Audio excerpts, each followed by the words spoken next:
I've done a lot of videos about my cats and their origin stories, but I don't think I've ever talked about what I believe turned me into the crazy cat man that I am today. So strap in. Let's go through the origin story of me. Oh, hey, darling. Hey, darling. Hey, darling. So for this, we need to go a ways back. So the year is 1997, and I am 5 years old.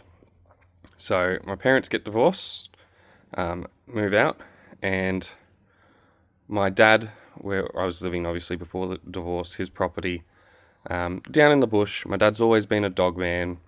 He used to train Rottweilers, and then at the time we had two dogs. One was Jenny. She was a Rottie cross Newfoundland, I believe, that my dad had gotten off a breeder after one of the breeder's girls had gotten out and bred with a neighbour dog. And then we had Lucky, who was a Rottie cross Newfoundland, cross German Shepherd and Mastiff. So he was about yay tall, built like a Mastiff, big triangular head, and big shaggy brown fur like a German Shepherd. And to this day, my dad says he's the best dog he's ever had. And that was Jenny's son. So Jenny got out and bred with a neighbour dog, and then they had the litter. Then Dad got Jenny desexed, which he regrets because they all turned into amazing dogs, that litter. But yeah, so I'd always grown up around big dogs.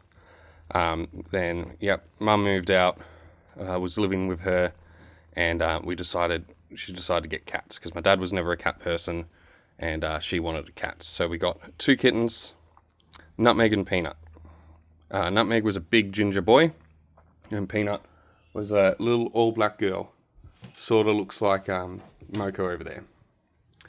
So this is in the late 90s, so back then it was very common that, cats were indoor-outdoor cats. They were just free roaming. And that's what these two were for 11, 12 years of their life. They'd mainly live outdoors. They'd come inside at night. You wouldn't see them for a couple of days sometimes, and you just shake the food bucket outside and they come running. I remember one time Nutmeg just went missing for 2 weeks, and then he came back with a chunky ear missing and scratches on his nose because he'd gone around fighting everyone in town. And that was just how it was back then,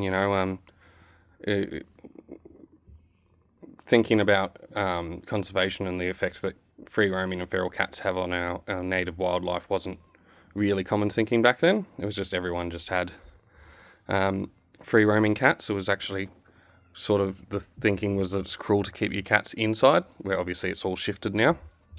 And a lot of places won't let you have free roaming cats anymore, and I don't agree with free roaming cats personally. I love cats, but I also love my native wildlife and birds, and feral and free roaming cats kill hundreds and thousands of native mammals and birds every year. I don't know the exact stats, but they're there if you want to look them up. But anyway, so that was the situation. Had Nutmeg and Peanut, and I'm a young kid growing up and knew you had cats, but they were half the time they were doing their own thing. They were just individuals that came to us for food, and that's how it was until I was about 14, I think, 14 or 15. We moved from country Victoria up to the western suburbs. And we took the cats with us, and then we decided to keep them inside because my mum was afraid that they'd run away and we'd never see them again. So these 12, 13-year-old cats that had been free roaming out in the country all their life just settled very quickly into being inside cats. And that's when I really sort of connected with Peanut, the little black girl. So they used to sleep downstairs in the living room, and when Mum used to get up for work at about 4:30, she'd open the door and let them out. And I'd wake up every day for school, and Peanut would be sleeping on my pillow above my head, wrapped around my head. And her and Nutmeg lived together their entire lives, never had any issues, except when Nutmeg tried to come into my bedroom. That was Peanut's space. Nutmeg needed to fuck off, because that's where she lived, and she'd fight him every time he tried to get in there. And we lived like that, quite happily, until I think I was about 18 or 19. And then, like most ginger cats do, Nutmeg ended up getting kidney problems and jaundice, and we had to put him down. And then it wasn't long after, it was about 8 months after, I can't remember where I was, but I was away for the weekend somewhere. I would have been about 19 at the time. I was away for the weekend. And I came home and my mum's like, I need to tell you something. Peanut's passed away. And my mum had found her curled up on my pillow and she just died sleeping on my pillow waiting for me. And to this day, I think about that and it makes me fucking cry because she was just looking for me in her final moments. She just wanted to cuddle with me. And she came where she felt safe and passed away on my fucking pillow. And then, yeah, moving on, otherwise I will cry. After that, pretty soon after that, I joined the army. And then, if you know anything about army life, you move around a lot, you're away for long stretches of time. And if you're single in the army, it's not very conducive to having a pet and being able to give them the best care. Because at best, you would be, you know, giving them to someone else to look after every 2 or 3 months while you're away for a month. I just didn't think it was fair at that time, or that I was in a stable enough living environment where I could settle down and own pets. So I didn't have any pets for 10 years, 11 years. Bless you, darling. You sneezed right in his fucking face. And then that brings us to 2022, start of 2022, I think, is when this all started. So I'd left the army by then for a little bit, finally moved into this place, settled down with a full-time job, just pretty much decided that this is where I want to live for the rest of my life. Maybe not this house, but this area. And I'm like, I'm settled now, I've got a full-time job, I've got my own place, I want a pet. And I still had, you know, all the pets I had in my life was cats with my mum and then dogs with my dad. And I love dogs as well. I'm just an animal person. And I was talking to a couple of friends about it. I'm like, I want to get a pet. And we were discussing it. And I had one friend who's like, just get a cat. You've got a little apartment. They can just run around, snooze in the window. You'll be good. Cats are great. And I'm like, yeah, cats are great. And I had another friend who's like, get a dog, man. You don't have much of a yard, but you've got a massive park over there that you can take them for walks. They'll get you out of the house. They'll get you doing some exercise. And, you know, dogs are great companions. And I'm like, you're right. I should get a dog. And I was very heavily leaning on getting a dog. And I was just thinking about it. And then my friend who was pushing cats came over one weekend and we're like, let's just go visit the local shelter. Let's just go have a look. And I was still thinking, I'll just go have a look at the dogs. And I walked into that shelter, and the way it was set up was like in the front was all the cats' cages, and then you had to go out the back to the outside where the dogs were. And we were just walking through, and then I've turned around, and where is he? And I've seen in a cage Fluffy, wherever he's gone. Fluffy! I don't know where he's gone. Fluffy. But I saw Fluffy, and Fluffy was in a cage with...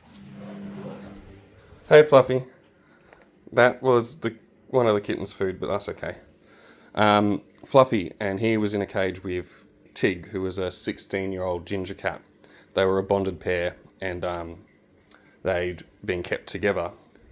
And I just took one look at Tig, and his eyes were just, you know, those frosted over blind eyes. I just looked at him and I said to my friend, like, oh fuck, he is blind as shit.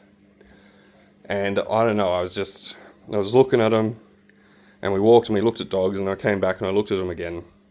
And I asked the staff member what this story was. And the story was that they'd been a bonded pair, one owner all their life, little old lady who unfortunately passed away. None of the family could take them in. And they'd been in the shelter for about 9 months because they were a bonded pair. The shelter didn't want to split them up, but no one wanted to take the responsibility of a 16-year-old blind cat. And in that moment, I just went, fuck it, I'll take them. And I'm like, what do I need to do? And they're like, look, because they've been here so long, give us $50 for both of them, and you can have them today. I'm like, all right, give me an hour. I ran to Kmart, picked up some food bowls, a litter box, some cat toys, and a cheap cat tree.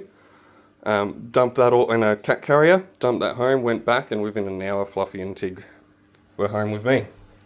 And then it just snowballed from there. And then Tig sort of started me taking the senior and the disabled cats with special needs. And yeah, and then 6 months after I took him in, Tig passed away. Just natural causes. He would have been about 17 by that point. And he just passed away in my arms one night. And I'm still very happy with my decision, because if I hadn't taken him, maybe they would have been adopted by someone else, or maybe he would have passed away in that cage. And I'm so glad I could give him a loving home for the last 6 months of his life. And then obviously I got Romeo, my wobbly boy, here. And yeah, now I have 6 cats. Two of those aren't staying, they're just visiting for a week. But yeah, now I'm the crazy cat man, and all my cats were either senior, behavioural issues considered unadoptable, like little Puddin here. Hey darling, I'm still the only person that's actually, since the day I brought him home almost 2 years ago, I'm the only person that's ever touched him. One other person has seen him because he came out and stared at her from the doorway. But other than that, I'm the only person that's physically laid eyes on him or touched him since I brought him home. Oh, darling. Aren't I? Would you just the best cat? But yeah, so that's my origin story and why I do what I do and why I'm a crazy cat man. Hope you enjoyed that. Have a great day.